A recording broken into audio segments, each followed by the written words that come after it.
আসসালামু আলাইকুম ওয়া রাহমাতুল্লাহ। এফআইটিভি ফারুকুল আবারও চলে আসলাম আরেকটি নতুন ভিডিও নিয়ে। আজকের ভিডিওটি হচ্ছে সৌদি আরব দাম্মাম সিকু মসজিদের পাশে। দেখুন কিভাবে বাইরে ফুটপাতের দোকান দিয়েছে। যারা ক্রেতা, অনেক লোক চলে আসছে এখানে কেনার জন্য। ব্যবহারের জিনিস সবকিছু পাওয়া যায়। দেখুন কিভাবে গাড়িগুলা ধীরে ধীরে যাচ্ছে। এখানে অনেক জ্যাম লেগে থাকে প্রায় সময়। বর্তমানে এখানে কাজ শুরু হয়ে গেছে রোডের পাশে। সম্ভবত রোড আরো একটু মোড়া করবে, তাই এখানে রোডের কাজ চলতেছে।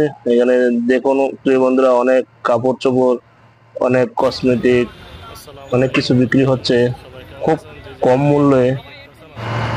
যারা যারা এই ভিডিওটা দেখতেছেন প্রত্যেকে ভিডিওটা শেয়ার করে দিবেন, অন্যদেরকে দেখার সুযোগ করে দিবেন। যারা আমার এই চ্যানেলে নতুন, এখন এই চ্যানেলটিকে সাবস্ক্রাইব করে নেবেন এবং পাশে থাকা বেল আইকনটি বাজিয়ে দিবেন। এতে করে পরবর্তী ভিডিও যখন আমি আপলোড করব সবার আগে চলে যাবে আপনার কাছে। ভিডিওটা আর দীর্ঘায়িত করছি না, তো আমি ভিডিওটা শর্ট করে দিচ্ছি। যারা এতক্ষণ আমাদের সঙ্গে ছিলেন আপনাদেরকে অসংখ্য অসংখ্য ধন্যবাদ। প্রত্যেকে ভিডিওটা শেয়ার করে দিবেন। সবাই ভালো থাকুন, সুস্থ থাকুন, সেই দোয়াই মহান রাব্বুল আলামিনের কাছে সবসময় আমি করি। ফারুকুল ইসলাম। আল্লাহ হাফেজ। আসসালামু আলাইকুম ওয়া রাহমাতুল্লাহি ওয়া বারাকাতুহু।